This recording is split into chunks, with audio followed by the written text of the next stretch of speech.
Dubai was just supposed to be a temporary thing, like millions of others I'm sure who have come here. I took a little break from school in Canada and I just never left. So my son is almost 9 years old. I could have told him to go downstairs alone. And I know he'll be back home safe and sound. One of my best friends got killed in my house, got shot, dead, right? And that was a very devastating experience. They don't let themselves adapt well enough. They come with a closed mind and they stay with a closed mind. Well, you can leave your phone or key Zero. somewhere. Zero. Maybe whether it's in a gym or restaurant, and you don't have to worry about this being stolen. Everything moves fast. DD is fast. Labor is fast. Airport is fast. There's no airport you go in the world that moves as fast as Dubai Airport.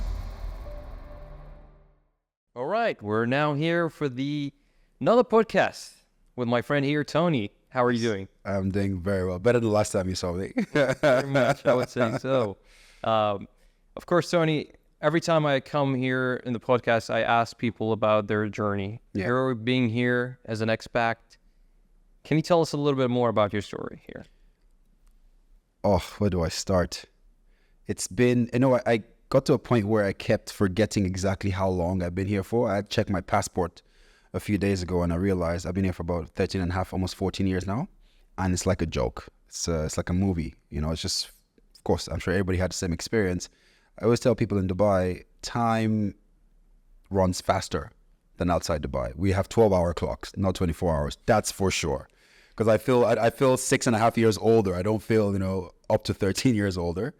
And the reality is Dubai was just supposed to be a temporary thing, like millions of others I'm sure who have come here. I took a little break from school in Canada and I said, I'll take a 1 year break. I'll travel a little bit, and see what happens. Came to see my family out here. I had people living here and I just never left. And my alternative at the time was either I get a job or I continue my education. And I chose the education route. But just like every other school that I dropped out of, I quickly got bored and decided to, look into side businesses at the same time. At the time, it wasn't 100% legal for students to work at the same time as it is right now. But I still, found a few things to do here and there until I set up my own trade license with some savings from some part-time jobs and, back and forth. And the rest is history. Now you're here. Now we're here. Like you've been here for 14 years. That's a lot. Like a joke. Most expats, they stay maybe maximum 5 years and then they go. And they run away. Yeah. But I think anybody who comes to Dubai and has to leave after 5 years, I'll imagine this for just two reasons. They don't let themselves adapt well enough. They come with a closed mind and they stay with a closed mind, and they, instead of looking at the advantages, they stick to what's missing or what they're used to rather, right? They don't adapt enough. And second of all, they just got caught up in a bubble, spent all their money, went broke, and they got to run back to grandma's house and live there and save money. To Dubai. I know. To Dubai, then they feel broke and like, now, gotta go back to where I am. Gotta refresh. See you in 10 years, guys. Come back, repeat. So that's, I agree with you. There's always the thing that, okay, you come from Canada. Most people in Canada that I know, they usually just go to United States. Yeah. It's like either you're from United States, you go to Canada, Canada go to United States. It's an easy way out. Closest neighbor countries. Absolutely. Pretty much. So why did you not choose to go to United States and Dubai out of all the places? Well, I think one of it was definitely because I had family here and I'd been to Dubai many times before that, visited in and out. So it was just one of those unplanned, I don't want to use the word coincidence, but it just happened to be like that, right? Where because I had family here, when I came by here, it just seemed very convenient at the time as well. And Dubai is right between my home of Africa and family back in Canada as well. So it was really logistically, over time, again, I said the advantages that to come to my conscious mind of having family from Africa coming here, family from the UK coming here, family from the West, all the way from America, Canada coming here. So it just became so easy. But also in Canada, so one of my best friends got killed in my house, got shot, dead. Right. And that was a very devastating experience. I didn't know that. It was, and for, you will not even believe the reason why. He didn't like the music and he was high as hell on drugs and he went to his car. So the neighborhood wasn't, we always knew people were always prone to all kinds of violence. When alcohol gets involved, you know how it is. People get stupid. So we had a bouncer at the door, but because the bouncer had vetted people coming in and When he saw a familiar face, he had no idea. There was a little scuff, there was a little argument that happened in the house. But this guy had been in the house several times, went out for a smoke, came back, and drugs are so easily accessible in Canada.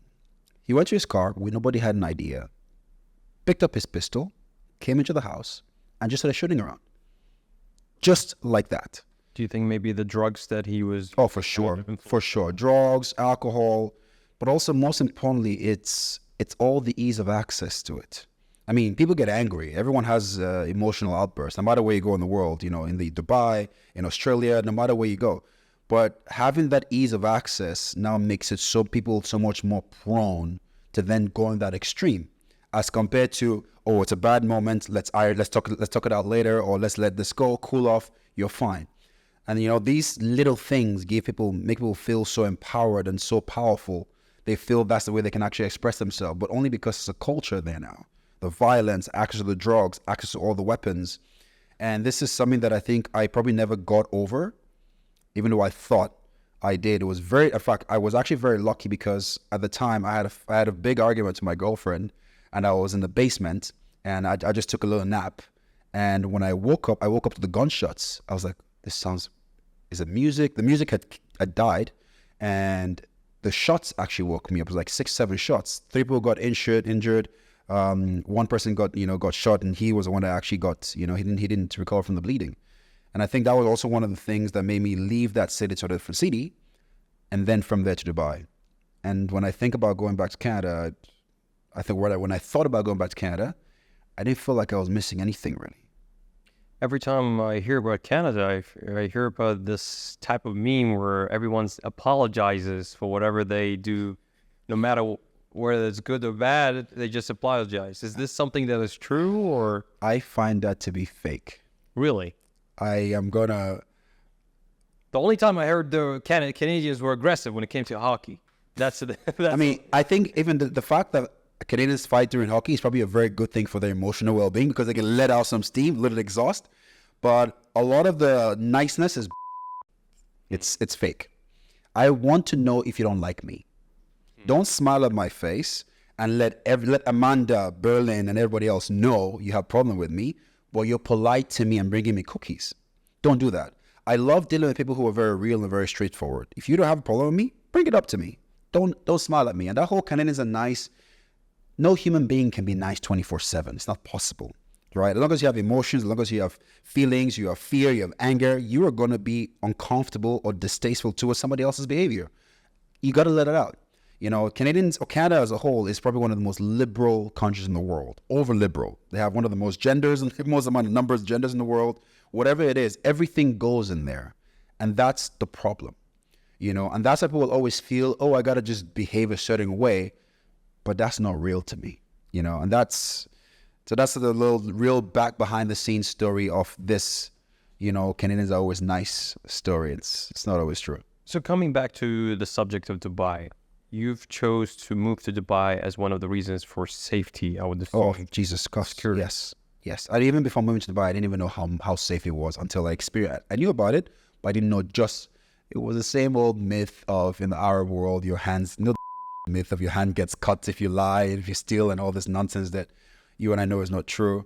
But I think that myth was a very good myth, and it worked. People came here and they behaved themselves, you know. Of course, that's not the reason why. Dubai police and UAE security is a very serious thing. They take it very seriously, and the policy put in place, the enforcement structure is there. There's no lenience. There's no, let's let this little thing go, you know, with hopes of it fixing itself. The UAE government takes a very strong stance on enforcing, you know, crime and punishment for crime. And that's why the UAE is. But you got to really experience, you can never really know just how much you experience it for yourself, which I'm very glad I came when I did.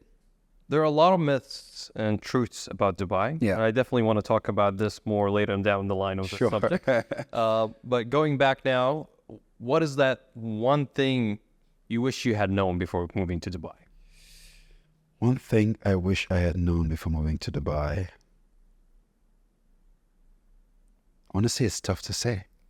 Because I feel like a lot of people that come here, they have this image of Dubai. Yeah. Dubai is this amazing place to be. and I think I can go and achieve my dreams. Yeah. So I'm just going to go there with a tourist visa. Yeah. I'm just going to figure it all out when I come here. Yeah.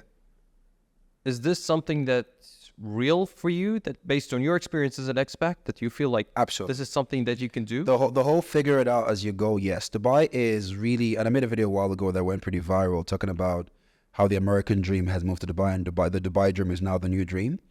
And that couldn't be more true, you know, because the reality is anybody who comes, let's not even talk about Dubai, anybody moving to a new location with a closed mind is bound to run into trouble. You're going to have heavy difficulty.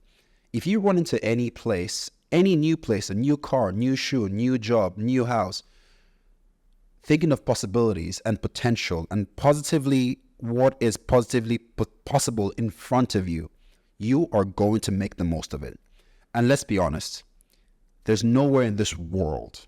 Now, I might not have gone to every country in the world, but as we're lucky enough to have everybody from every part of the world come here, and we have all the feedback, there are very few, if I don't think there's any country in the world where there's as much access to opportunity as there is in Dubai. You could run into the Minister of Transport sipping coffee in Home Bakery in Galleria Mall alone, watching TikTok on his phone. It's that simple, and he will be friendly, accessible. He'll invite you to his office, give you his business card, tell you exactly on his WhatsApp when his schedule is available. You can never have that anywhere else in the world. Now, if you're smart, if you're intellectually capable, and if you're actually able to harness that opportunity in whatever way, shape, or form, you will be able to skyrocket your possibilities. Good luck running to an American minister sitting in a coffee shop alone.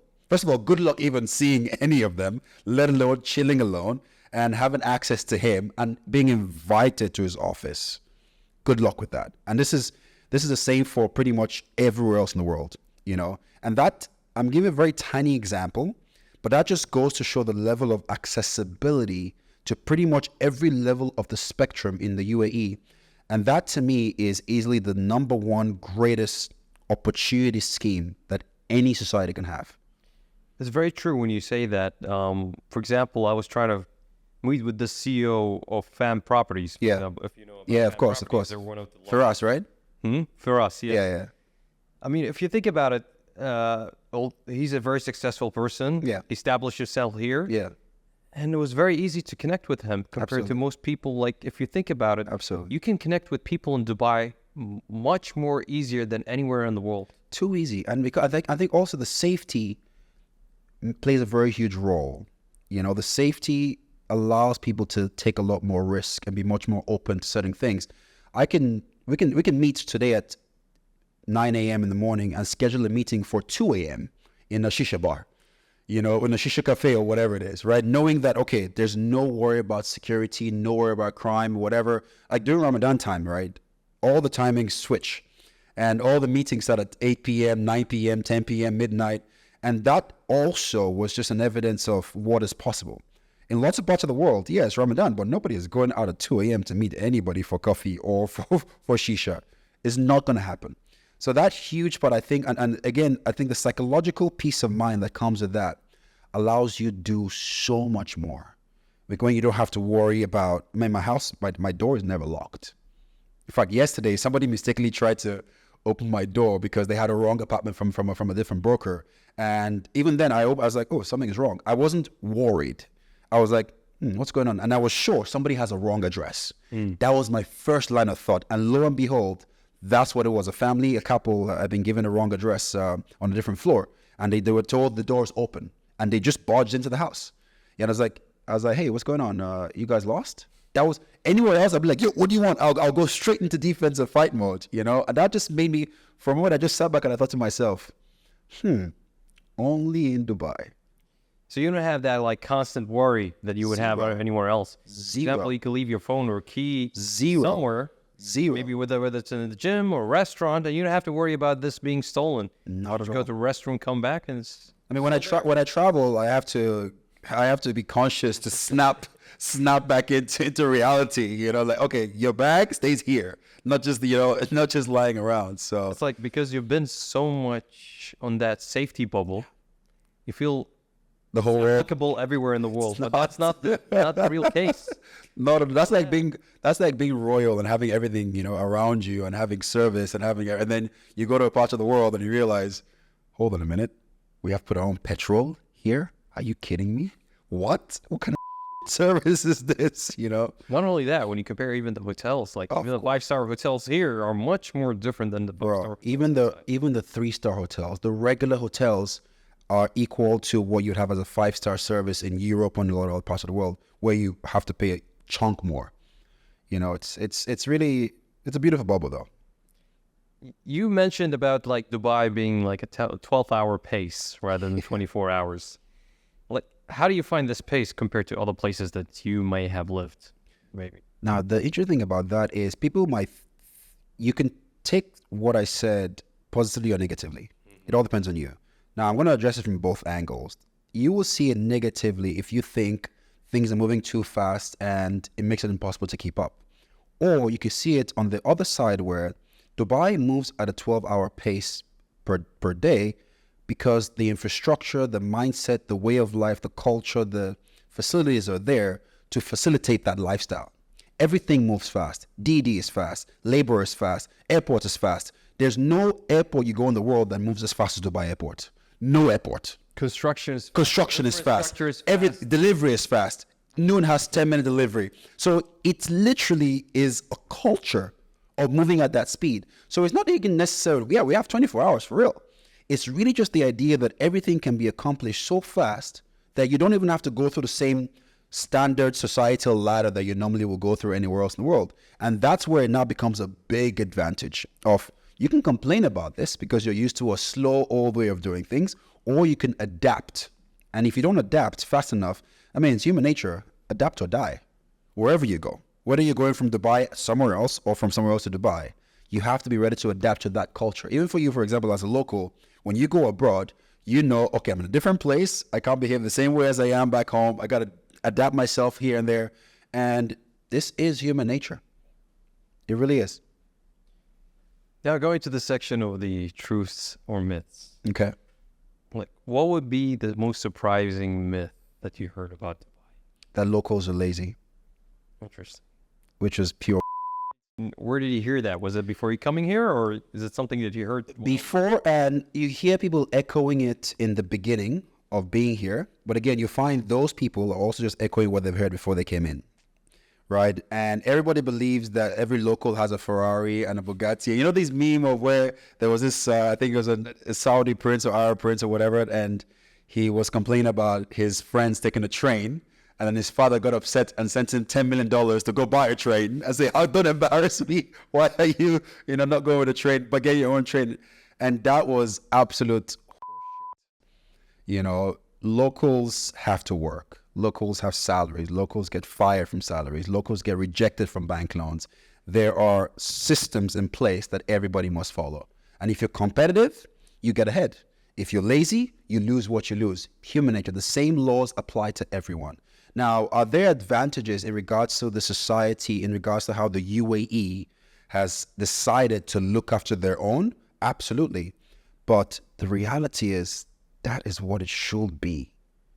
The basic lifestyle, the basic, I will look after my people, is what I think everybody should emulate. If everybody did that, nobody will leave their countries. That is really something I think should be as basic as oxygen. And when you decide you want to look after your own people, they would reward you by pumping every. I don't know how many locals wake up and move out of the UAE because they say they want a better life somewhere else. Usually the best life is here. Exactly. So if anybody will go anywhere, it's because they want to go, kind of like an internship. They want to go Germany, learn how certain cars are made. They want to go here, learn how certain things are made, and then come back to Dubai. Like me, United States. There you go. But look where you are, right? Yeah. So it really is. But again, nobody can be an island, right? You all have to learn from each other. I believe the whole world has to be in unity, and everybody has to get advantage from there, you from here, and that's where the world actually works in harmony. This is the law of equilibrium and balance, right? But beyond that point, it's it is. I can wholeheartedly say it is that every local does not have a Ferrari in their garage. I remember when I was in the United States, I was with a student. He's like, "Where are you from?" "I'm from Dubai." It's like, "Oh, you must have a Ferrari, right? go. You must have something like you could drive. You have a Lambo, a Ferrari, or something like those luxurious of cars." course, But of course. that's not always the case At all. It's like they just see this clothes and they expect them. They just look at your That dollar you're sign in rich- their eyes. richest Yo, man on broken earth. ATM, just like spitting money out, Like oil is just dripping out of you. Every backyard is like, you got a house, get oil. You don't have oil? Nah. I think this misconception is being changed For sure. throughout the media, throughout the influences that Dubai has created for not only itself as a city, but for the world and for the Middle East region. Absolutely. Saudi Arabia is also playing a big role now Yeah, when it comes to that. absolutely. But I agree. going now back to Dubai, Yeah. how do you distinguish between what's real and what's not there? Unfortunately, in 2024, it's almost impossible with social media. Even with the flood that we had, there were lots of lies that the flood was cloud seeding, which is how was it cloud seeding if Iran, Oman, or all these other places got affected? And second of all, I saw some video effects that were clearly exaggerated. One of them even had Burj Khalifa flooded and bent as if the wind was about to break Burj Khalifa. And the comment in that video scared me. The comments that were believed and liked and reshared worried me about humanity. And now with the day of AI, deep fake and all this, I have to say it is literally becoming way more difficult to, I think it's necessary everything on social media, irrespective of whether it's true or false, or good or bad, or seemingly good or bad, it's always necessary to take everything on social media with a pinch of salt. Always necessary to query that, do some more investigation. However, even at that, if it's really well done, it can be so believable. But I believe that the fact that we live here, you're from here, I live here for so long, it's also very easy to validate the facts when you're inside Dubai. Because Dubai media does not have the freedom that the rest of the world has, where anybody could just publicize whatever they want and it becomes truth. The media is heavily regulated for a good cause. So there's no limitation of voice. There's limitation of bad behavior, false information, and just plain lies, right? And especially when it's disrespectful message being passed or insulting message towards anybody or any particular set of people, religion, or race or whatever, right? Those are the things that the Dubai government or the Dubai media, TRA and the rest regulates. And people have this idea that because that's happening, Dubai, there's no freedom. We have freedom to express ourselves. You don't have freedom to be disrespectful. Actually, you know what? Feel free to be disrespectful, but be ready for the outcome, right? And I think because of that, it becomes easier to verify when you're inside, to answer your question. But outside of Dubai, I'm going to have to say it's almost impossible to verify all the validation, what's really true and what's not through social media. What other misconception you heard other than the locals being lazy that you heard here in Dubai? Maybe it's about living in Dubai. Misconceptions. Misconception that Dubai is too expensive. This, I think, is an even more poisonous misconception. People think it's not expensive. That's a lie. I always tell people, if you want to go to Zuma for breakfast, Cipriani for lunch, and Gaia for dinner, Habibi, enjoy it, right? If you want to go to a study, if you want to go to a very regular restaurant in the mall, on the streets, Statue Falcon, these are the equivalent of what an average Brit, an average Spaniard, an average Italian will go to back in their country. The problem is when they come to Dubai for the first time, they go downtown, right? They go rent a 3-bedroom, 4-bedroom apartment downtown. Downtown equivalent of Europe is a fraction of the cost. What a 2-bedroom apartment will cost in Hyde Park is double what it will cost in Dubai. And Hyde Park is not even up to the quality and standard of luxury. It's just because you have all these old buildings and what is the historical luxurious places, Dubai is modern, it's cleaner, and it's way more advanced. Now, when you actually put them gram for gram next to each other, value for money, in fact, actual money, you get so much more out of Dubai. Now, when people will now compare downtown Dubai to a remote village in Sardinia or a remote village, a corner of Valencia, then it seems like you're comparing a 200 euro, cost to a 300 euro, 500 euro bill downtown. But let's actually compare the equivalent of where you've come from in Italy, in Europe, anywhere, in the UK, in America. Compare Upper East Side, New York to downtown. And then let's talk about what's cheaper and what's more expensive. Right? Let's take petrol from America and let's take petrol in Dubai.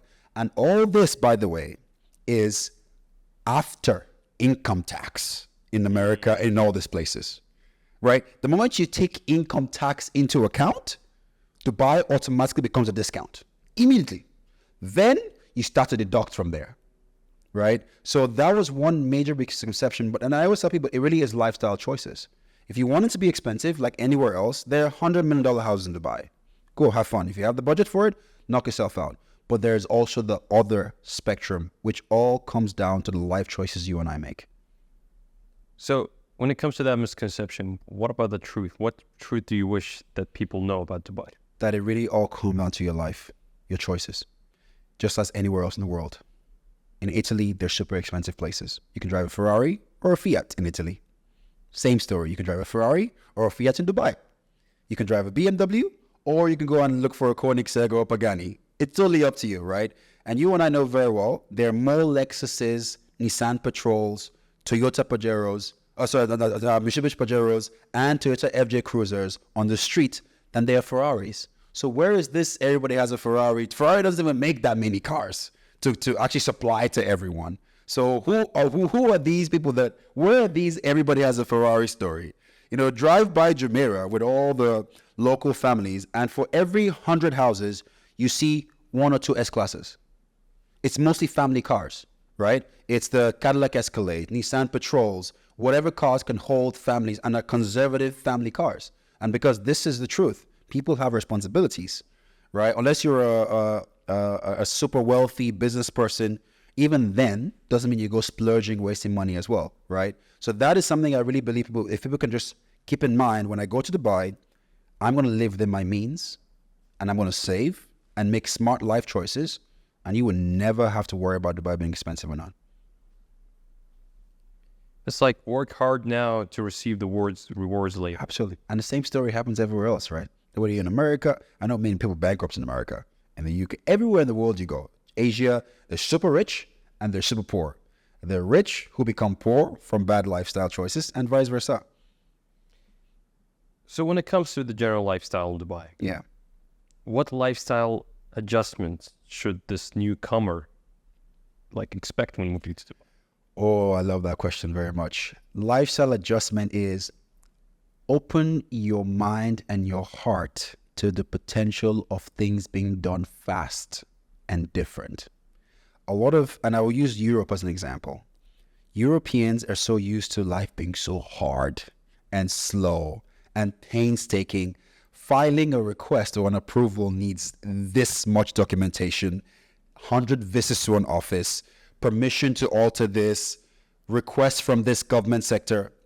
And when you come to Dubai and somebody tells you, go home, download an app, put your face on it, get a video call from the other person, and get it done in 10 minutes, believe it's possible. And your life would drastically change. But if you come with a closed mind and stay with a closed mind, you will never be able to actually appreciate and make the most of what Dubai has to offer in its way of doing things.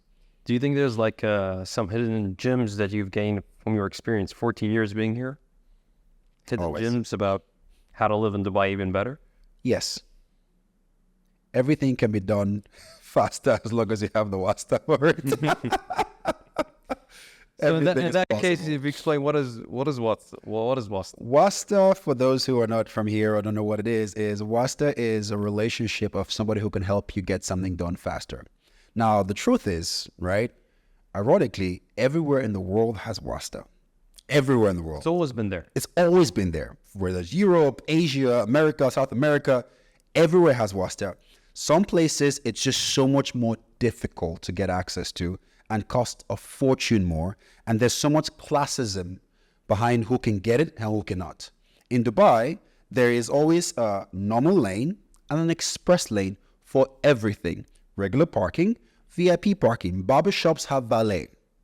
Some malls in the West don't have valet, right? And then you look and you think to yourself, that mentality of hardship gets brought over here. And when people get told things can be done, don't get me wrong, there are those who take, like, it's human nature. There are those who take advantage of the fact things can be done faster and make false promises.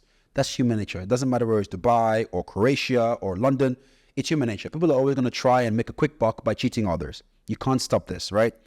But the reality is, it is possible and very easily accessible to know you can apply for something that will take 5 days or 10 days. And if you don't have the time, you can either go through the front door, by the way, pay a little bit more, get it done in 1 day or a few hours, or if you have the right, and it all comes down to relationships.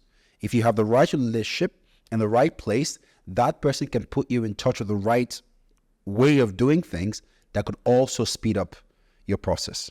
I'm sure this applies everywhere. When you think about Everywhere. it, connections play a huge role in your success. Absolutely. So no matter where you are, whether you're in the United States, Canada, Same thing. or you're in Dubai, Absolutely. you still have to build that connection with people. What type of value you're adding to the people, and what type of value you could receive. In the end, we're humans. We're always looking for exchanges of things to make our lives even better. That's the origin of human beings. Absolutely. Now, going into, we talked about the adults coming from overseas, but what about in terms of kids, family, those who have family coming to Dubai? I'm sure you have a kid. Your son is here with us. Yes. For sure. What do you think about the living environment that he's living here? That's much more different compared to where you live.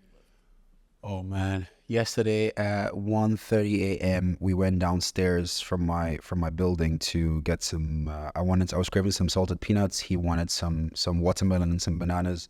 We went downstairs. Man, I could not even. People have to come and experience it for themselves, right?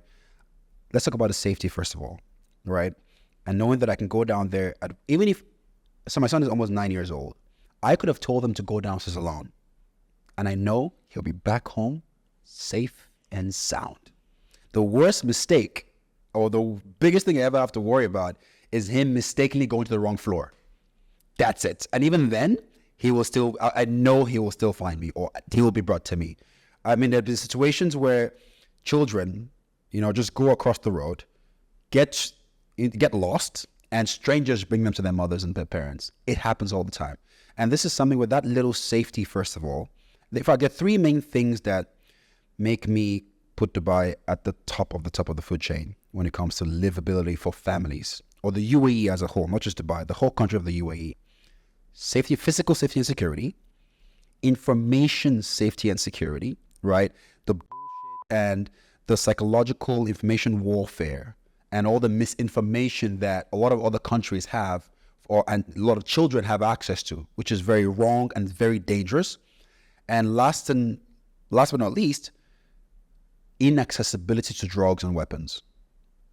These three things make it a heaven, as close to a thing as heaven for anyone else that wants to bring their family here. When you grow up in any other part of the world, and let's be honest, aside from the Middle East, there's nowhere else in the world where I will sit down and say, I am confident my son is not going to have to worry about drugs, or worry about pulling up with a pistol or hanging out with the wrong gang, right? Or worried about going across the road and being misinformed that there are 100 genders and all that nonsense, right? So these are the things that anybody who's looking for, though, if that's what you're looking for, if you like insecurity, you like, security problems, or you want to be around where there's violence, please, there are many other places to go. But if you want the opposite and you want peace of mind, you want to bring your family and raise your child up in a culturally adaptive place, Dubai is, I was talking to one of my friends, one of my mentors, this older guy, is a police general, and mid-general in police, and he was explaining to me all the different genders, all the different nationalities here. There are over 200 nationalities, and he explained to me how Dubai actually is one of the most culturally diverse places in the world, and they have to worry about all the different cultural mindsets and all that. Even at the airport, they experience a few things that will seem worrying, but it's just a cultural thing, and that in itself is very critical when you're raising a child, because when a child is exposed to that much in the beginning at a young age, then there's no room for racism. There's no room for discrimination. It becomes a big inclusive society for everyone, and everyone gets to see, oh wow, we all have similar problems, fears, and insecurities. I do agree with you at that point that when it comes to racism, it's something that I personally, who have been here and then went overseas to the United States, was kind of a shock for me when I went to the United States and I was hearing about the white supremacy and the African American and, you know, how they're being treated. It's like, for me, I was like, I always thought of someone who's, whether he's black and white, is just the same. He's a human being at the end. 100%. End of it, he's just a human being. Absolutely. No matter which nationality, no matter what ethnicity, no matter what color of your skin, or whether you're female or male, for me, as long as you're a good human being, I'm willing to connect with you. 100%. That's 100%. I have a question for you. Go ahead.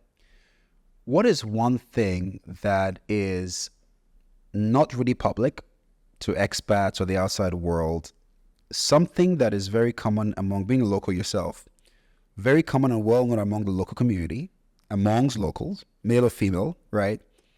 That the outside world and expats are very clueless to, or a handful of expats know, and only by association with locals. So you're asking, like, what do we know that most people don't know? Exactly. Anything. Oh, that is very interesting. That local privilege. I'm just throwing it out there. Well, it depends on what exactly you want to focus on. Like, is it in terms of life? Is it Pick anything. For finding the best places? Anything. Anything that could be interesting. They always see that we always try to follow the ruler in terms of his vision. Okay. So everything that you see here, we're following the direction of the ruler. Okay. So we have the UAE president, Sheikh Mohammed bin Zayed. Yeah. We have the vice president, Sheikh Mohammed bin Rashid, who's the Dubai ruler as well. Yeah. They set the foundation, the directions for everything that we do when it comes to the government entities. Yeah. And when it comes to celebrating our identity as Emiratis. So that's maybe something that most people don't know, is like, why would we follow them? But if you think about everything that they have done for us, every opportunity that was given to us, the shaping of the city that we live now, the opportunities that exist not only in the government entities, but also in the private sector. I'm sure you heard about the NAFIS program. I have. Which is about employing UAE nationals in different sectors. Absolutely. The amortization process. Yeah. So you can see how much they have done for us. And no matter how much we do for them, it's never going to be repaid for what they've done for us.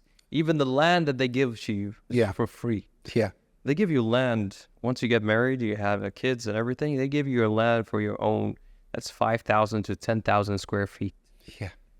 You can build, and they give you even the funds to build your house, or give you a house that is ready.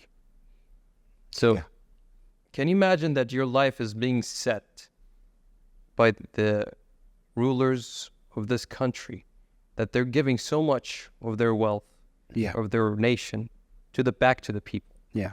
And how many countries can you talk about that can do the same? Man, I couldn't agree more. Yeah. You know, I think the number one comment I always get from a lot of people is, why do you hype the UAE so much?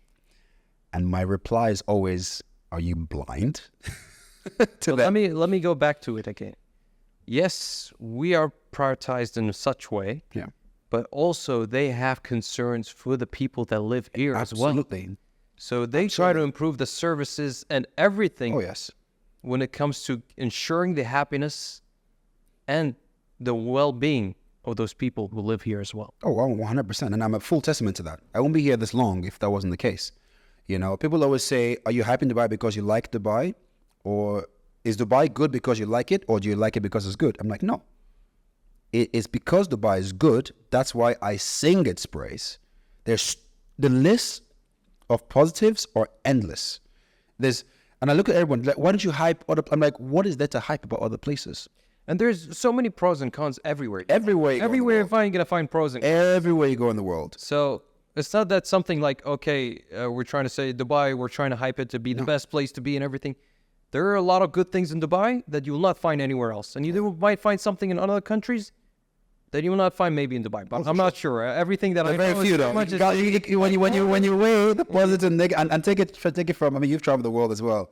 As a foreigner who's now moved here and compared to places I've been and all that, and still interacting with other friends, family, acquaintances, colleagues outside, bro, it's hard to find. It's hard. Once you've been in Dubai and you've tested it out for yourself, you've been here for a few months. Oh yeah. When you go outside, you go outside, you're thankful for what you have here in Dubai. You're thankful for the safety. You're thankful for the security. You're thankful for the Mindset, everything. mindset, for the service that you get here, the level of service that you might not get anywhere else. Unreal. So you will work hard as much as you can just to stay in this place because you know this is the best place to be. 100%. Couldn't And agree. not coming as a UN national. That's me experiencing being outside the world and knowing that me as a UN national, I don't see anywhere else that I could be. I could enjoy being in those places, and there are a lot of good things in the world. Yeah. But I know my home is always going to be back where I am here today. Absolutely. Which is Dubai, Couldn't agree more. for sure. Now, going back into the business subject, I'm sure you're an entrepreneur. Yeah. You've been here in Dubai for many years. You've been setting up your business. What advice would you give someone to start a new business in Dubai? Oof, that's a very powerful question. So many is a multi-edged sword. But the advice I'll give to setting up somebody come to Dubai, first of all, is before you set up a company in Dubai, make sure you know very, very clearly what you want to do. Right?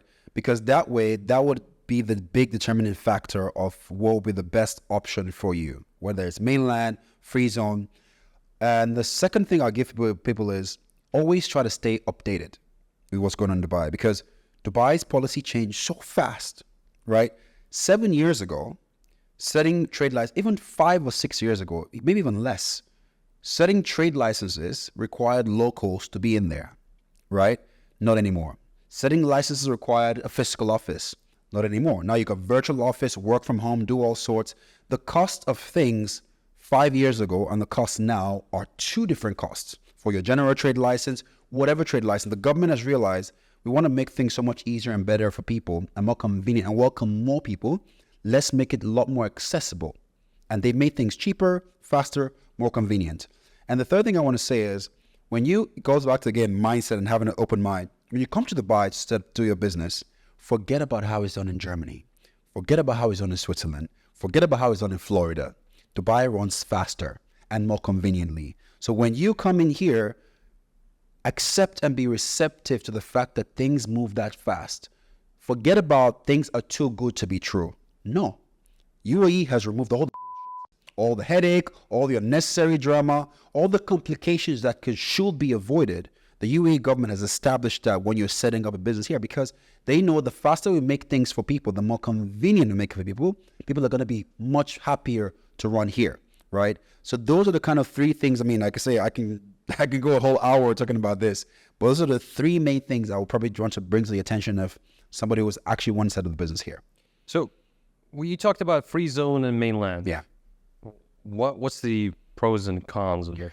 Oh, that's a very good question. Years ago, free zones had, many years ago, free zone was the only way that expats could have 100% ownership of his company. Free zones were cheaper than mainland. Free zones were more convenient than mainland. They did not need a physical office. All that is now debunked when it comes to mainland. Free zones, in fact, when you flip the switch now, mainland has way more advantages over free zone. What way? Mainland, you can operate within the city, within the country, as well as offshore. Mm-hmm. Mainland, you can interact with government entities. You cannot with the free zones. You can't get a government contract with a free zone. Mainlands don't need offices anymore. You don't need a local partner anymore in the mainland. You don't need all the expensive, long, old processes. Everything is so much faster and everything is online. So it became even much more easy. It became much more convenient. And the best part is the free zone prices are even cheaper. So mainland prices are much cheaper or on par with the free zones. So why would you go with the free zone then? Because I found a lot of business setup consultants have huge incentivization from these free zones. So they keep propelling these free zones. But the reality is, for example, with us in Kamal Business Hub, I don't care about free zone or mainland specifically at first. I care first about what does my client need and what do they not know. Educate them on both as to the best of my ability as a business person, running my own business in both, and then give them a platform and say, here are the pros and cons of this, here are the pros and cons of that. And the reality is the mainland has so much more pros. Why are you not going for it, right? And from there, all of a sudden, you start to see this light bulb go in people's heads saying, well, I had no idea the mainland had all these options. The guy who offered me the free zone told me this was the best. But the reality is he only sold them that because he's getting 30, 40, 50% commission from that free zone. So it was in his best interest as a consultant to hide the mainland from the client, when in reality, the client needs the mainland or the free zone. In fact, an example was a client of mine, a lady called Emily. Poor girl. She's a dance therapist teacher for autistic kids, children with special needs. And she was about to go into schools, right? She went to this, business setup consultant, and he sold her a free zone license. When she approached the schools, they said, this is not authorized to transact with it. You have to have a mainland license.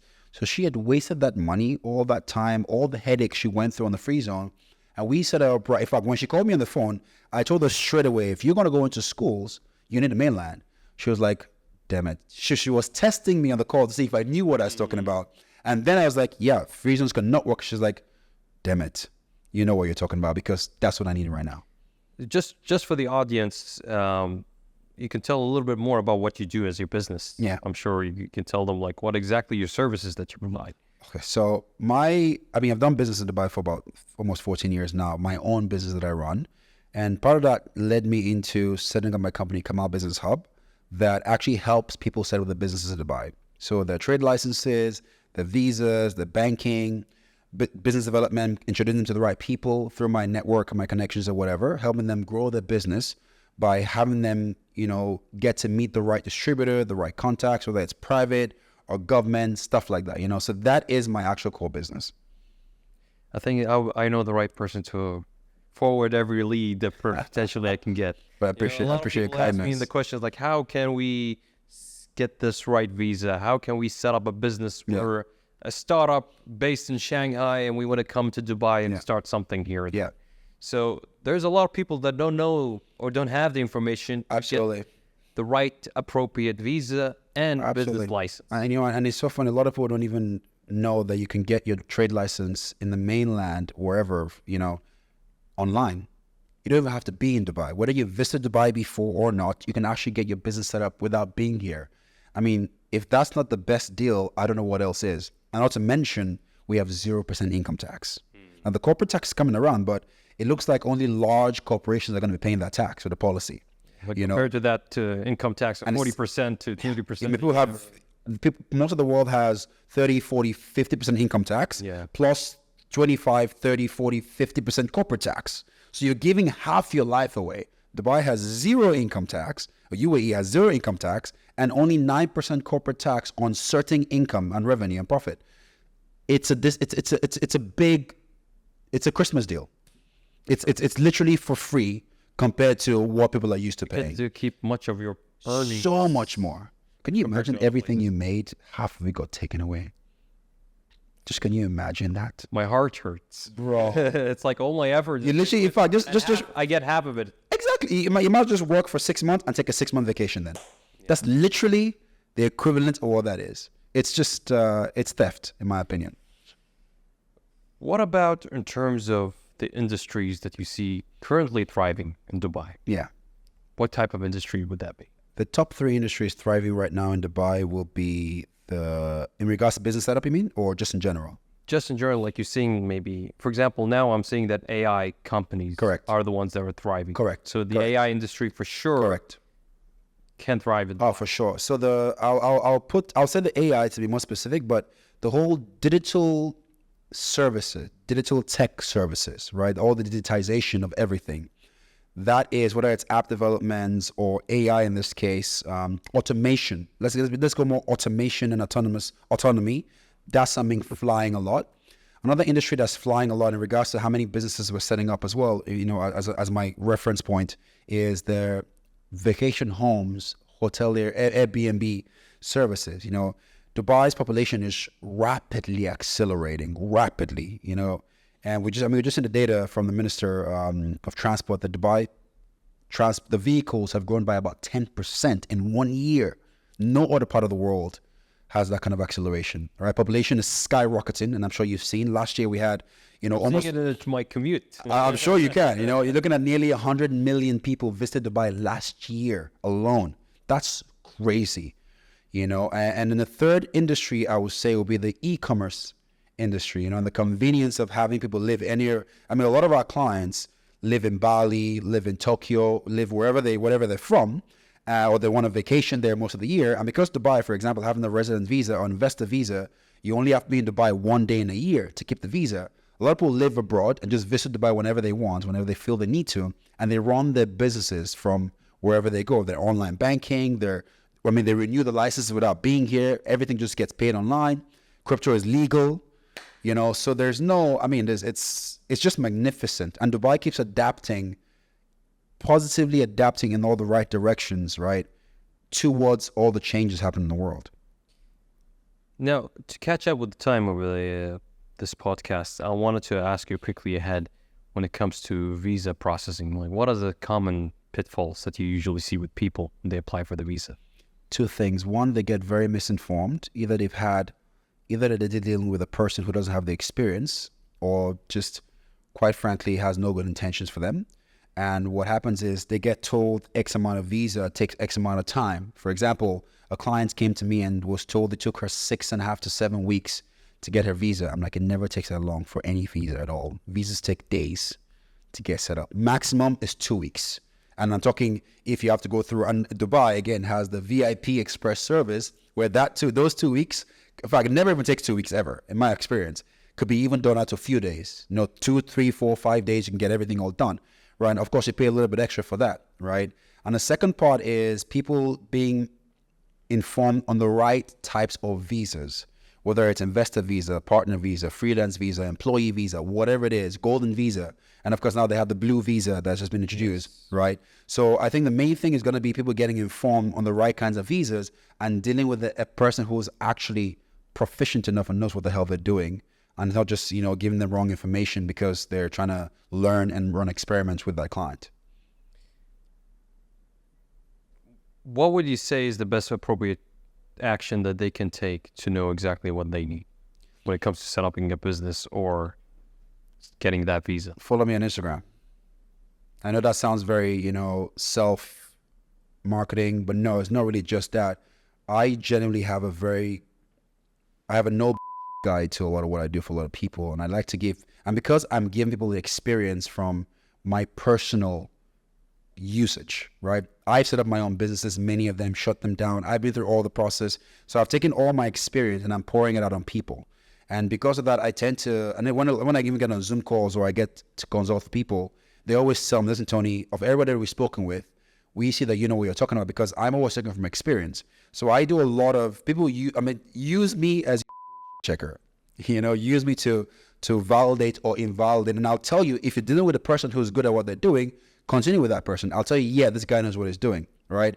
I'm happy to help anybody else. I don't charge for a consultation. I just put information because I genuinely have a great deal of love for this city. And the best thing I can do, just like you giving back, right, is to give back by being of value to people, by giving the right information to people. And that's never going to change for me. Is there anything like upcoming that you would like to mention? Exactly. In what way exactly? About your business, about some services you're going to offer. Yes, actually, as a matter of fact, I'm now in sort of on a drawing board of, I want to build a community for my clients and people who are going to come to Dubai, get set up, get the visas, where they never have to go anywhere for anything else. I mean, if they want to get their bank account sorted, we're already doing that. Get that sorted for them. Airbnb, hotels. I'm already collaborating with car rental companies, hotels. Friends of mine own hotels here, own restaurants, getting them access discounts to gyms.